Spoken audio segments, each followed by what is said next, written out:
What's up, everybody? Welcome back to the Leveled Up Life podcast. It's Branamier, Courtney here, as always, with my main man, Paul McClain. Let's go. Helping you level up your life in all the areas that matter most: faith, family, fitness, finance, and franchise. Do us a favor, wherever you're tuning in from, whether you're on, Spotify, YouTube, We're on all the Apple. Let us know, number one, where you're watching from, but more than that, subscribe, leave a comment, share it with somebody. It means so much to us because not only are we trying to bless you, we're trying to bless those that you're connected to. And so I always know, when I'm blessed, when I get valuable information, man, I want to share it with somebody. I want to bless them like I've been blessed. I know you were at, you went to kind of a pastor's gathering this week, and you were sharing some things with me just about the value that was given to you. And just in our brief phone call on your way back, dude, I was like, number one, I had FOMO. I was like, I should have been there. But number two, just in the little bit of information that you share with me, what you got, man, I was blessed all the more. And so I know that those listening today, man, share it with someone. Let them know if this podcast has ever given you value. If we've ever given you value, man, share this with someone. It means a lot to us. But hey, let me say this real quick too. In connecting with that, I was driving back. The first thing I said was like, man, this was just such a healthy reminder of how we need this all the time. Yeah. And I think that as time kind of does what it does, and it gets longer from the thing that you've experienced that brought you value, our mind starts to like diminish the value that it was actually brought. Like, oh, it didn't help that much. Like, you know, when I was addicted and drinking, it wasn't that bad, right? Like when I was like at ends with my wife, like it wasn't that bad. Like, do I really need to? And I think that we do that even with like personal growth and development. I think we do with church. Anything that provides us value, the enemy will kind of deceive us in the fact that those small little decisions to go to an event, to do the right thing, it didn't matter all that much. Yeah. And it does, man. So I came back, I was like, man, dude, so much value, so many good reminders that I feel like as I sat there, I'm doing an audit of me, reflecting on me, like, man, I'm dropping the ball in this relationship. I'm dropping the ball there's so many areas that I can grow in. And then I leave with this hope and encouragement that, oh, I could go after, I can have a breakthrough that I was stuck. And I didn't even know I was stuck, but yeah, I was stuck, or I was thinking this way, and my perception now is different. And I believe you're going to get that, guys, at the October 23rd Leadership Blueprint. We've got a call set up right after this podcast to hop on with another speaker. We're going to have four speakers flying in from Hawaii to the East Coast. They're coming in. And man, our desire is to bring you significant value. So don't sit there and think like, it could help a little bit. No, let me tell you, it could transform your life. And I know that's a broad, like, well, dude, that's pretty dramatic. It's the truth. 100%. Like, I feel like my life was changed at that event. And my goal is to have more life-changing events over and over and over again, because you never just get to a place where you could just rest. You're either going to grow or you're going to die. And then that's in every area of the 5 F's that we've got. And so, guys, register. I think the early bird discount is up in the next like week or two. And man, it's going to be so valuable. And our desire, like I said, is to bring people in that are going to speak life into you, that are going to give you some perspective. And they're flying from all across the country. So it's going to be beautiful, man. Well, dude, I love what Ed Milet says. He's like, how fast would you run if you knew the finish line was right there? Like the one breakthrough, the thing that you need, it could just be right there. And if you knew that one event, that one podcast, that one conference was the thing that was going to set you free or give you the key to get to the next level, like how fast would you run to get there? Yeah. Most of us think that, man, the finish line's way out there. I'm going to pace it. I'm going to jog, but you never know. Like it could be right there, that one thing. So sign up for Leveled Up Life. Leadership event, blueprints, helping you get better in every area. But today, kind of this thought that we want to wrestle with, if you will, and it's this thought that, business, life, family, church, doesn't matter what you're doing. From my experience, there's highs and lows, right? There's valleys and there's mountains, and there's seasons where things be going amazing. You're like, this is the best, and then there's other times where like, dude, I wish I could be in that industry. I wish I can go to that church. I wish I was married to that spouse, or whatever it is, right? And the truth is, as leaders, like it's the old saying, like the grass is green where you water it, right? And so just this thought, and I'll ask you this question. The thought is like, I signed up for this. Like I was called to be here. I started this business. I started this organization. I'm here for a reason. God's got a plan for me here. And so I think sometimes, especially in our generation, we're so quick to move to the next thing because things got hard or things got difficult or we had a trial or a setback. But as a leader, especially when you're leading a bigger organization, like, hey, the setbacks are a part of it. Yeah. Right. And so talk about this thought of, man, you signed up for this. This is a decision you made, and so you're going to basically go down with the ship, right? Talk about that from a leadership perspective. I know they touched on that kind of at the conference that you were at. Just what does that mean to you, and kind of run with that? I signed up for this. I mean, I think, dude, for one, if we all just pause right now and ask ourselves, like, where am I standing? Like really just kind of pause and ask, where am I standing? A lot of times we're standing in the very thing that we used to pray about. But now that the prayer is here, we no longer pray about it, we complain about it. That's good. And so to me, that was kind of the reflection point of like, man, you probably prayed one day you'd be married. You probably prayed one day, man, I'd have some kids. You probably prayed one day that you'd have a career, that you'd be going after, some that brought you joy and excitement. You probably prayed one day about starting a business. You probably prayed about some of these things that you're currently sitting in. But how easy it is as time goes on to start to shift from like, man, I'm blessed. Thank you, God. And glorifying the blesser for blessing you, to like, well, look at this. There's an issue here. There's a flaw here. This isn't what I wanted to be. And this has just become so familiar and numb. Like, this is not exciting anymore. And you start losing the joy in the purpose that's in that. Very good. And I think that it's a daily thing that you got to say, man, I signed up for this. Let me just get my mind right. Because, like we've talked about multiple times, you said it, like your life is going in the direction of your greatest thoughts. A lot of times our thoughts are not taking us in the direction we want to go in, and we're sitting in a blessed situation, but we're complaining about it, therefore we don't feel blessed. And I had a call this week about this, like, hey, as we build this new organization and this new company that's starting, like, we're going to have a no complaining rule policy. Like, we're never going to complain, because, some of you have done this job and that job. And I remember talking to this agent, Brand, and he was a Walmart warehouse worker, worked graveyards, right, and made like $15 an hour. Had done it for a couple years, and was transitioning, and he was starting to make some sales. Like, so he had some weeks where he was making $4,000 or $5,000 a week, more than he would make in a month. Yeah. And one of these days he called and he was complaining about like this family didn't show up. He drove all the way down the hill. He bought this money on leads, and so it went such a spiral where he was almost like counting the miles. Like, my car's depreciated $42.33 because I drove 19 miles, and like I was just like, what, dude? Like, what?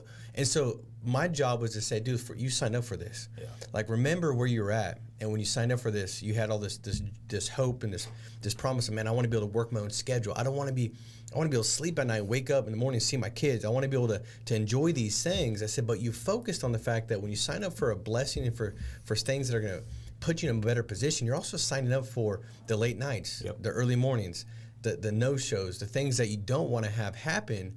But remember, it's worth it. 100%. It's worth it. And I think, I guess I'd ask you the same thing as you built the church, right? When I remember being in the living room, right? We got together and, I got this vision to start a church, and like, we're hearing this vision, and it's like, man, dude, this feels good. Just almost like forecasting ourselves into this moment where we see salvations and baptisms and lives changed. And so as we're forecasting it, it's like, this is unbelievable. But then once the commitment's there and you say, okay, I signed up for this, I'm gonna sign it. Yeah. But then you gotta start moving, and then the issues happen, and then people complain and people criticize, and you got to take these calls, you got to take on people's burdens. Yeah. A lot comes with that. How have you navigated that? Have you had an issue to recommit? Or I think for me it's a week. It's Sunday to Sunday recommitment, right? Because I can preach a message on Sunday, but then Monday shows up and you're like, back to reality, right? Back to just the mundane, the grind of it, the ins and outs of it. But as you're talking, I'm reminded of this thought that I say often, is that the Christian life is not an easy life, or you could say being a leader is not easy, or being a business owner is not easy, or being a father is not easy. Or having a good marriage is not easy. And having a six-pack I won't say that because I don't know, but I'm away. But whoever told you that it was easy lied to you. And I just think that we get sold this dream oftentimes, especially in business or leadership, that, man, I'm going to get financial freedom, or I'm going to run my own company. But then you forget all the things that come with that. There's actually way more responsibility being a business owner. There's actually way more responsibility, being married than single. And so all these different things. And so for me, I always think about Jesus, man. When he was recruiting his disciples, like he went to these, fishermen and tax collectors and these rough, group of young men and recruited them essentially to follow him. And he told them, like, drop your nets and follow me. Like, the life that I have for you is so much better.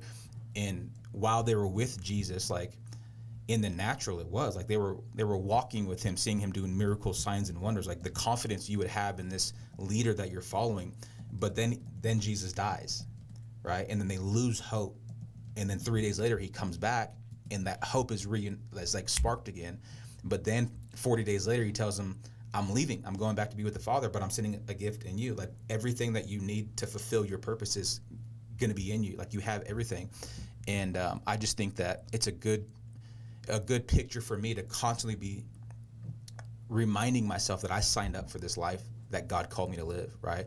And so the disciples ended up being martyred, killed for their faith, basically saying, I signed up for this life, because at any point they could have sold Jesus out. They could have said, forget, it's too much.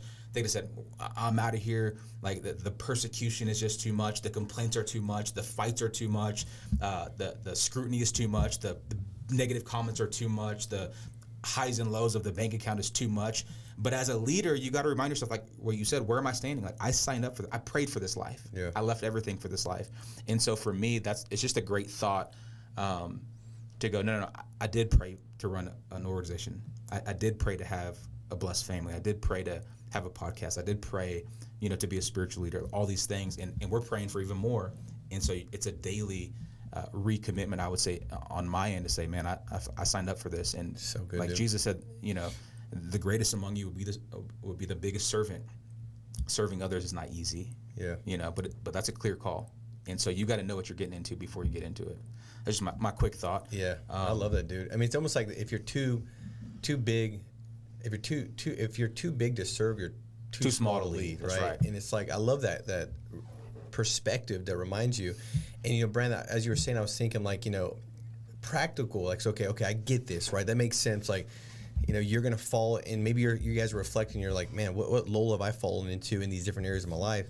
But I think that the good perspective to have is a perspective of, why are you doing this? And it's almost like you got to keep that why in front of you, because if the why is not in front of you, then you're not focused on serving, you're focused on being served, right? And if you're focused on being served, you're not going to lead anybody well, and you're not going to have the fulfillment that's called from us serving. Like, we're creating the image of God, and what did God do? He was the greatest servant of all. That's right.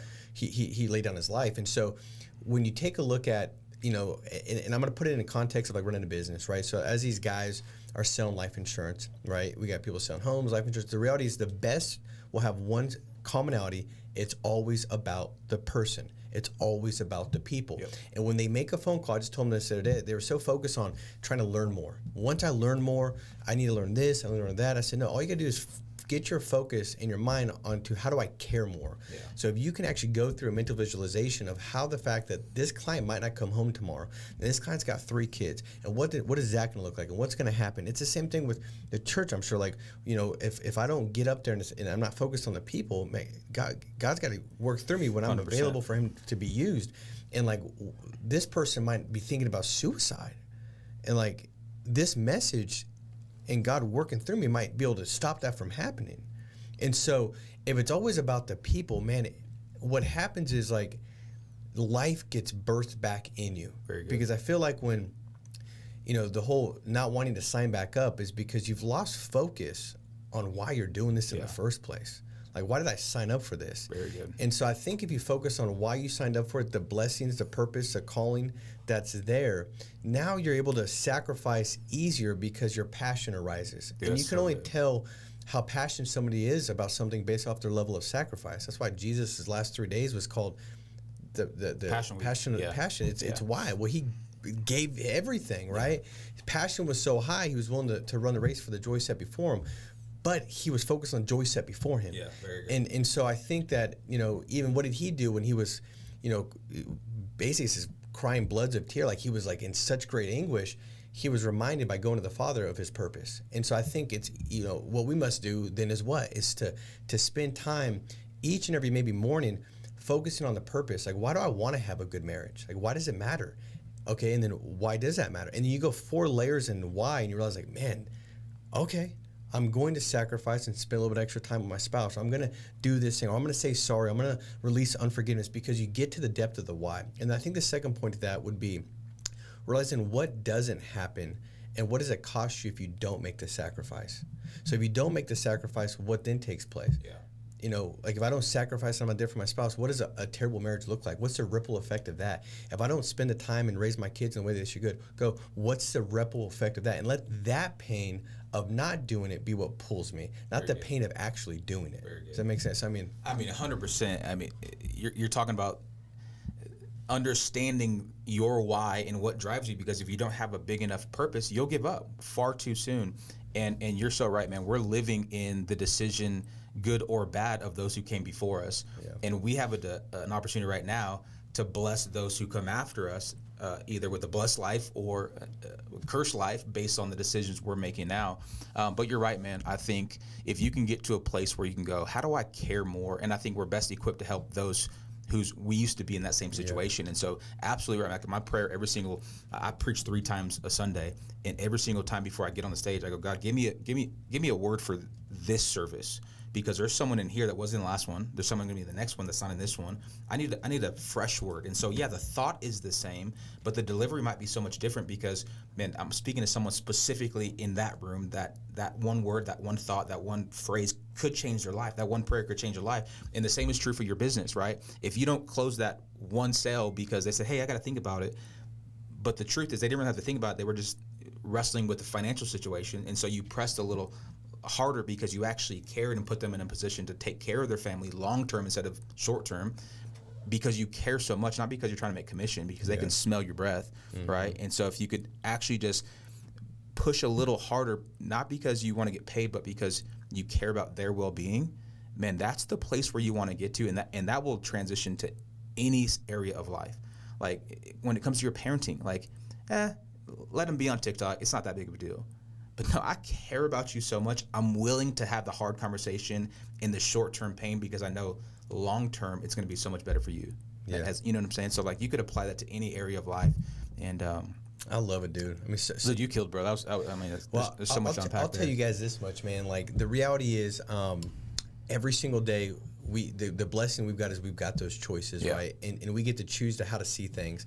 And a lot of times it's that one sight shift away from getting to the next level. And so as we wrap this thing up today, guys, I would just say this, live set apart in such a way where you're doing things that put you in a position where it allows you to it's more easier to put on the right lens, right? I feel like if you are always consuming like gossip and hearing other people complain and just like toxic stuff and just garbage, it's very difficult to not keep the right perspective on the blessing that you're standing in. But if you could stay set apart and you can continue to remind yourself and put yourself in a good position to consume good things, hear good thoughts, associate with higher level people, I feel like it puts you in a better position to put on the lens where you can see the best that's yet to come. You can see the hope in the future that's there for you. And so, guys, I hope this blessed you today. Make sure to share, like, and subscribe. And Brandon, love you, brother. Appreciate you guys for joining us. Make it a big week. Stay strong, stay steadfast, and we'll talk to you soon. Take care, guys. God bless you.